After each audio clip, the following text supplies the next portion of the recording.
बिस्मिल्लाहिर्रहमानिर्रहीम। आज की हमारी चौथी video chapter number 1 ninth computers के हवाले से, और ये है जी टाइप्स ऑफ कंप्यूटर्स। और इसमें आप देखें कि on the basis of size the following are the types of computer. पिछली जो हमने टाइप्स ऑफ जो है कंप्यूटर्स हमने डिस्कस की थी वो था on the basis of the data handling, जो डेटा वो हैंडल कर रहा है उसकी बुनियाद पर टाइप्स थी। और अभी जो हम डिस्कस कर रहे हैं ये है on the basis of size. Size के अतबार से 5 टाइप्स हैं, और जो on the basis of data handling है वो 3 है। उसमें कौन कौन सी थी? एनालॉग थी, डिजिटल था और हाइब्रिड था। बेसिस इसकी बेस पर अगर हम देखें यानी साइज के इस बात एतबार पर, तो उसमें हम देखें तो इसमें सुपर कंप्यूटर्स है, मेन फ्रेम है, मिनी है, माइक्रो है और पर्सनल कंप्यूटर्स है। ये 5 कैटेगरीज हैं। तो आइए हम इसको शुरू कर लेते हैं। तो इसमें यहाँ पे देखें जी सुपर कंप्यूटर्स। पहला जो सबसे फास्टेस्ट कंप्यूटर है वो सुपर है। ये साइज में सबसे ज़्यादा होता है, फिर उससे छोटा होता है मेन फ्रेम, फिर उससे छोटा होता है मिनी, फिर उससे छोटा होता है माइक्रो, फिर माइक्रो से छोटा होता है पर्सनल कंप्यूटर्स। राइट। तो ये है इसके अंदर। और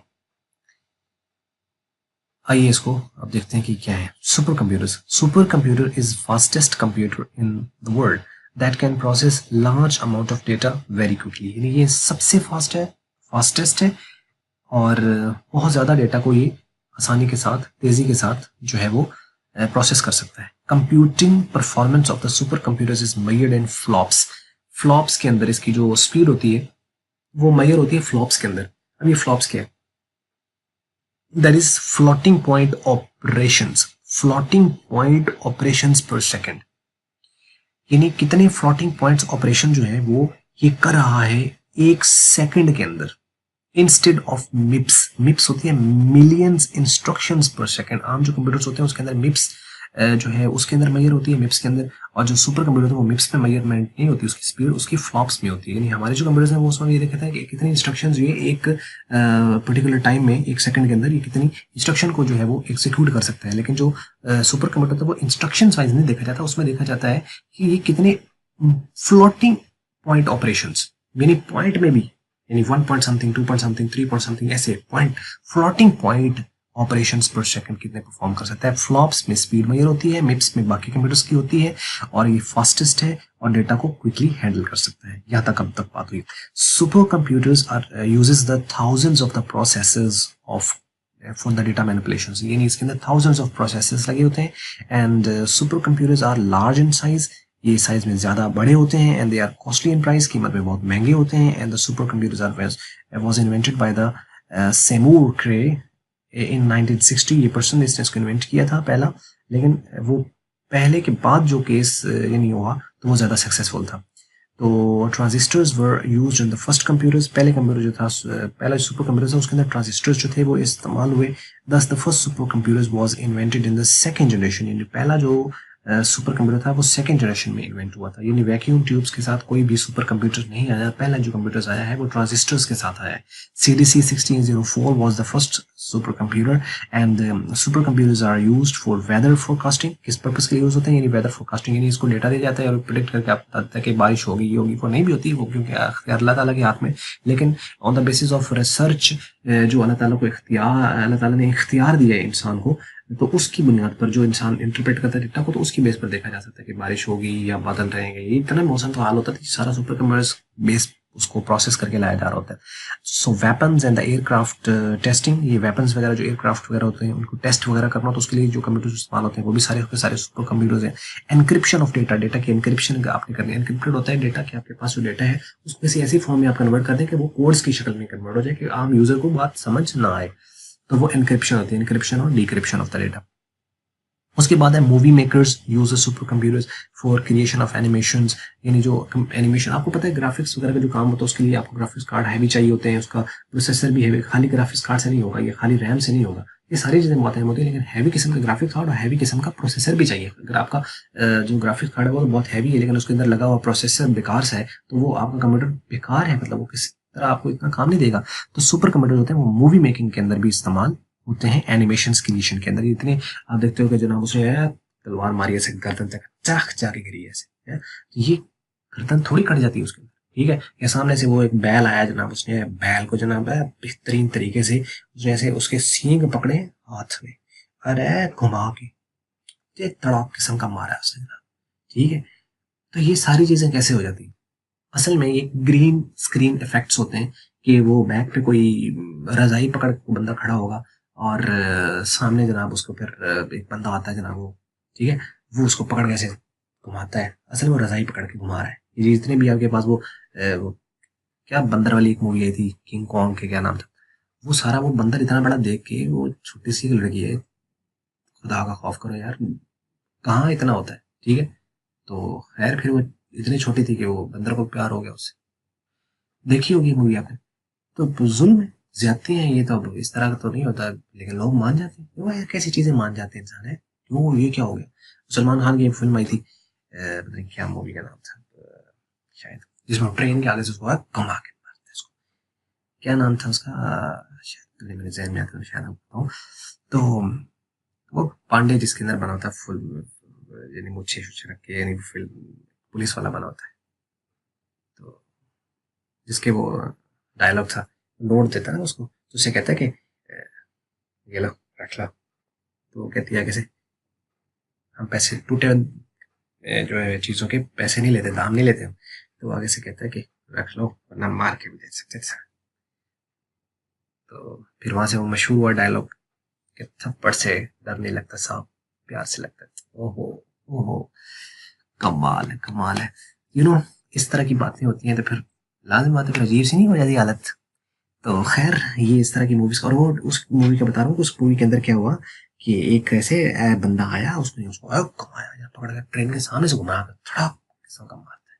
खुदा का खौफ करो यार, बंदे हो क्या चीज, ठीक है। एक्शन तुम लोग दिखाओ, लेकिन वो मारने वाला दिखाओ, ताकि कम से कम कोई दूसरा बंदा ट्राई भी करे तो वो अपनी हड्डी पसली न तोड़वाए। बेचारी फिल्म में देख के यहाँ पे कितने लोगों का दिमाग खराब हो जाते हैं, वो फिर ट्रेन के आगे से चटाक करके गुजरते हैं, ट्रेन फिर उनको चटाक करके गुजर जाती है। अच्छे खासे हमारे फिर तालिब इल्म तलबात फिर इस हालत का शिकार हो रहे हैं। खुदा का खौफ करें यार, कोई ऐसी फिल्में लेके आए दुनिया जान के अंदर जो मानने वाली हो, जिनकी कोई रियलिटी भी होनी चाहिए, ठीक है। तो फिल्में दिखा दिखा के प्यार मोहब्बत ऐसी दिखाई जाती है कि बस फिर आजकल प्यार कहीं भी हो जाता है, आपको पता है कि गुजरते चलते फिरते कहीं पे भी प्यार हो जाता है, और कभी कुछ भी हो सकता है। लिहाजा इससे ज़रा थोड़ा सा बाज रहिए, खतरनाक और हानिकारक हो सकती हैं ये चीज़ें आपके लिए, इंतहाई किस्म की हानिकारक। तो आ जाते हैं हम सुपर कंप्यूटर्स की तरफ दोबारा। सुपर कंप्यूटर्स जो हैं वो जी are also used also used in stabilizing the online होना चाहिए।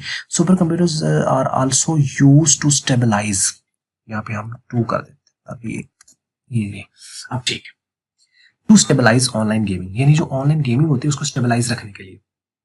आपको पता है दुनिया जान के अंदर यानी लोग गेम खेल रहे थे, यानी बताओ अमेरिका में बैठा हुआ, यहाँ पाकिस्तान बैठा हुआ, इंडिया में बैठा हुआ, वो आपस में उन्होंने जनाब बाजी लगाई हुई है जनाब, घर वाले लेके आते हैं, बेटा जूस पी लो, और अम्मा चल रख दो, चुप रहे, गेम खराब, पता है गेम खराब हो जाए लगता है, चल लगा हुआ है। माँ बेचारी वहाँ जूस ले फ्रिज में रखा दिया, ये हालात हो गए। तो ये एक जो एक प्लेटफॉर्म बना हुआ है जो दुनिया जान के अंदर वो लोग गेम खेलते हैं, मिलियन ऑफ यूजर्स, अच्छा मिलियन ऑफ यूजर्स, बल्कि मिलियन है बिलियंस ऑफ यूजर्स होंगे यार वहाँ पे। एक बंदा गेम को इतना खेल रहा है, उसका तो कोई एक जीत भी जाता है और उसको मिलियंस ऑफ रुपीज मिल जाते हैं, तो दुनिया में मशहूर हो जाता है भाई, इसने वो उसका बाप इसको पहले गेम नहीं खेलने देता था, अभी इसने इतने करोड़ और इतने इसने मिलियंस जो है डॉलर्स इसने जीते हैं, तो अब देखो अब इसके बाप को इसके ऊपर फख्र होगा। यार फख्र किस चीज का है, जो एक चीज की तरफ इंसान को जाना चाहिए था उससे हटा के आपको ऐसी जगह फिट किया हुआ है ना, बस अजीब ये है हद। लेकिन ठीक है, अब जो खेलता है वो उसने तो खेलना है, उसको तो वैसे ही ऐसी बातें बुरी लगती हैं, वो फिर कहता है हद कमाल करते हैं। मैं खेलता हूँ, दोबारा क्या है, खेलेंगे हम, पहले से ज्यादा खेलेंगे, खेलो भाई। तो ये था, तो गेमों में इस्तेमाल होता है, ठीक है, उसको स्टेबलाइज करने ऑनलाइन के लिए। उसके बाद है तो आपका मूवी मेकिंग के लिए इस्तेमाल होता है, उसके अलावा है तो और इसमें इस्तेमाल होता है वेदर फोरकास्टिंग और ये जो सारी चीज़ों के अंदर ये सुपर पावरफुल कंप्यूटर्स है। तो जी उसके बाद हम नेक्स्ट आ जाते हैं, वीडियो ज़्यादा लंबी ना हो जाए तो हम आ जाते हैं main frame computers. So main frame computers is use to process the huge amount of the data in the petabyte. Petabyte, एक जो पीटाबाइट होता है वो 1024 टेराबाइट के अंदर होता है, तो ये इतनी अमाउंट का डेटा जो है वो ये प्रोसेस कर सकता है, ठीक हो गया। Main frame computers is a combination of the RAM and the many processors, इसमें बहुत सारे प्रोसेसर्स होते हैं, इसके अंदर बहुत सारी रैम होती हैं, इन act as central processing unit for many work stations and terminals connected with it, and the mainframe computers is the fastest computers after the supercomputers. Supercomputer के बाद ये fastest होता है, और mainframe computers can control thousands of the users at a time. बहुत सारे जो users एकदम connected होते हैं यानी सर्वर के साथ, उसके लिए जो mainframe computers होता है उसको support provide करता है. Name mainframe means the frame of the holding a number of the processors and main memory. यानी इसके अंदर असल में क्या होता है कि एक फ्रेम होता है जिसके अंदर बहुत सारे जो कि प्रोसेसर्स होते हैं और मेन मेमोरी होती है उसको रखा जाता है. असल में ये उसको प्रोसेस कर रहा होता है और उसको डेटा को लोड करके उसको सपोर्ट प्रोवाइड कर रहा होता है. असल में इस वजह से इसको मेन फ्रेम कहा जाता है, यानी एक रैक टाइप आप कह लो. और मेन फ्रेम कंप्यूटर जो play an important role in E commerce के अंदर, जैसे कि आप ई कॉमर्स का इलेक्ट्रॉनिक कॉमर्स होती है उसमें आप बाइंग सेलिंग कर रहे हो ऑनलाइन, तो वो ऑनलाइन जो एक सपोर्ट प्रोवाइड कर रहा है वो एक मेन फ्रेम है. So main frame is mostly used by the banks and the government and educational institutions, the large organization to process the data in the real time. Real time का मतलब है कि फौरन ऐसे टक करके लगा तो टक करके हो गया. जैसे हमने कोई ट्रांजेक्शन की है तो वो जाके 15 मिनट बाद निकले. सोचो जैसे एटीएम बंदा जाए और वहां पे कार्ड डाला है और उसने कहा कि वेलकम सर, आप अपना जो है वो जो भी हिंसो वाला कोड है वो आप एंटर कीजिए. अब आपने हिंसो वाला कोड एंटर करके अपना अमाउंट आपने जितनी भी थी वो आपने की है, और अब आप खड़े बाहर, कुछ लोग आपका वेट कर रहे हैं कि आपका अब आप कब बाहर निकलते हो और आप वेट कर रहे हो तो नोट कब बाहर निकलते हैं. तो दोनों ही वेट कर रहे होंगे. 15 मिनट बाद नोट निकले तो मेरे ख्याल 15 मिनट बाद वो तो आप चलो जो बर्दाश्त करना है दुख, वो तो आप तो मशीन को कुछ नहीं ना कह सकते, शर्म तेरे नहीं, मैंने 15 मिनट तुम वेट कराया नहीं ना कह सकते. लेकिन जो बाहर बंदा खड़ा ना, जो उसने दिल में गालियां देनी है ना, या उसने जिस तरीके से पूरी डालनी है ना आपके ऊपर, वो फिर बड़ी अजीब सी होनी है. ऐसा अगर हो जाए तो रियल टाइम तो ना हुआ. रियल टाइम ये होता है कि एक किसी बंदे ने आपको चपेड़ मारी और आपने ठक करके उसे चपेड़ टगा के उसी टाइम दी है, तो ये कहलाएगा रियल टाइम. ये एक बंदे ने ठक करके चपेड़ मारी, उसको अभी उसका हाथ नीचे ये मुंतकिल हो ही रहा था, नीचे जा ही रहा था कि टक करके उसको चपेड़ पड़ी. उसे समझ नहीं लगे कि हाथ नीचे पहले जाना था, ये चपेड़ के साथ मुंह पहले उधर जाना था. ये कहलाता है रियल टाइम. मिसाल मैंने पता नहीं क्यों ये दे दी, लेकिन खूबसूरत मिसाल है, इसको जाया मत कीजिएगा प्लीज आप.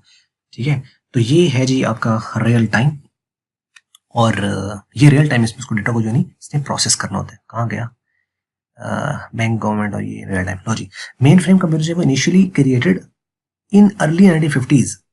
ठीक है, initially the size was too big because of the vacuum tubes, क्योंकि शुरू में ये वैक्यूम ट्यूब से ये पहले इन्वेंट हुआ था. मेन फ्रेम कंप्यूटर जो थे ये सुपर कंप्यूटर से पहले इन्वेंट हुए थे और इसके अंदर वैक्यूम ट्यूब इस्तेमाल हुई. सुपर कंप्यूटर्स बाद में इन्वेंट हुए लेकिन उसमें ट्रांजिस्टर इस्तेमाल हुए.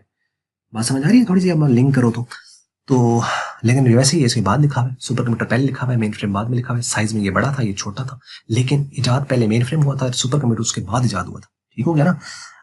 But after the invention of the transistors, the mainframe computer जो size get reduced. जैसे ही मेन जो transistors आए तो फिर उसका size कम हो गया. And mainframe can be termed as information stores along with the powerful processors. ठीक हो गया. तो ये नहीं, इसको इन्फॉर्मेशन स्टोर्स का भी नाम दिया जाता है, मेन फ्रेम को इन्फॉर्मेशन स्टोर्स, क्योंकि इस में इन्फॉर्मेशन को इन्होंने कैरी करना था, उसको प्रोसेस कराना होता है, इसका काम ही है मेन फ्रेम का. So main frame are very expensive. Installation of the mainframe is not easy. And IBM Z series और जो Z सीरीज वाले जितने भी हैं और सिस्टम Z9 और system Z10 are the example of the main frame computers. ठीक हो गया, क्लियर हो गया यहाँ तक बात. और उसके बाद आ जाते हैं जी mini computer and micro computer. Micro computer असल में पर्सनल कंप्यूटर्स है. ये चौथी कैटेगरी असल में यही है. वो पर्सनल जो कंप्यूटर्स लिखा हुआ है ना, असल में वो ये इसी का एक नाम है. तो लिहाजा 5 नहीं बनते, 4 बनते हैं. यानी वो जो माइक्रो कंप्यूटर्स लिखा हुआ है ना, माइक्रो, वही असल में पर्सनल कंप्यूटर्स है सारे. उसके अंदर एक लिस्ट आ जाती है. बाज़ आप उसको लोग सेपरेट कर देते हैं और माइक्रो को अलग लेके जाते हैं, और बाज़ लोग उसके अंदर इंक्लूड कर लेते हैं. तो आप सेपरेट लेके चलना है तो फिर 5 आप कह लें, और अगर इसी माइक्रो के अंदर इंक्लूड करना है तो फिर आप इसको ये कह सकते हैं कि पर्सनल कंप्यूटर्स. ठीक हो गया. चलिए जी, मिनी कंप्यूटर्स. मिनी कंप्यूटर्स जो है वो which possesses the capability of the large computers but are possesses the capabilities of the large computers but are smaller in size are known as mini computers. यानी capability इनके अंदर large वाली होती है लेकिन साइज में ये छोटे होते हैं. That is why these are called mid range computers, and mini computers are less powerful than the supercomputers and mainframe computers but are more powerful than personal computers. Personal computer से ज्यादा powerful होते हैं. ठीक हो गया जी. more powerful than personal computers. Mini computers are used for the scientific calculations and the database management. Database क्या होता है? जहाँ पे डेटा बहुत सारा यूजर का डेटा आप एक जगह पे स्टोर करके उसको स्टोर करते हो, वो डेटाबेस कहलाती है. यानी place where data is stored is called database. और उसकी मैनेजमेंट के लिए आप मिनी कंप्यूटर्स इस्तेमाल करते हो. The first mini computers was known as Digital Equipment Corporation. which was made by using the transistors, and it's cost about $16,000 at that time. ठीक है, तो $16,000 से उसके ऊपर कॉस्ट आई थी जो पहला इन्होंने डिजाइन किया था डिजिटल इक्विपमेंट कॉर्पोरेशन वालों ने. Series C 1700 and HP 3000 series and HP 2100 series and the K202 are the few examples of the mini computers. ये mini computers की कुछ चंद examples हैं. उसके बाद है micro computers या personal computers. Personal computers are also known as micro computers, and these are computers designed for the individual users, and these are the smaller in size and then mainframe. And micro computers, mini computers. और desktop, laptop, palmtops are the examples of the micro computers. Desktop कौन से होते हैं? जो desktop computer हम देखा होगा जनी जो एक टावर केसिंग या डेस्कटॉप केसिंग के साथ आता है, जो कि स्क्रीन के सेपरेट एक स्क्रीन है, मॉनिटर्स होते हैं, वो एक डेस्कटॉप कंप्यूटर है. उसके अलावा आपका लैपटॉप आ जाता है. लैपटॉप भी आपको पता है. पाम टॉप यानी जो मोबाइल वगैरह ये पाम टॉप्स होते हैं. ये सारी के सारी ये जितने टॉप्स है ना, ये सारे के सारे आपके माइक्रो कंप्यूटर्स है. ये सारे के सारे पर्सनल है. Desktop, laptop, palm top. Micro computers were introduced in 1970. In 1971 the first microprocessor was invented. 1971 के अंदर पहला माइक्रोप्रोसेसर इन्वेंट हुआ था. It is known as Intel 4004. ठीक हो गया. First microprocessor which was named Microl. Microl जो था ये पहला माइक्रोप्रोसेसर था and was invented in 1973. Anyhow, Altair 8800 was considered the first successful commercial micro computer which was released in 1974. Done. तो ये थोड़ी सी ध्यान से पढ़ने वाली चीजें, आप इसको नोट्स को ले लें और उसके बाद जो है क्या कहते हैं इनको आप ध्यान से पढ़ लें और तब चीजें आसानी से आपको समझ आ जाएंगी. तो ये थी जी आज की हमारी वीडियो और उम्मीद करते हैं आपको इंटरेस्टेड भी लगी होगी और थोड़ी सी अच्छी भी लगी होगी. अगर अच्छी लगी है तो इसको कर दें आप लाइक, और अगर अच्छी नहीं लगी तो इसको कर दें डिसलाइक. और हमेशा की तरह वीडियो देखने का आपका इंतहाई और बहुत ज़्यादा शुक्रिया.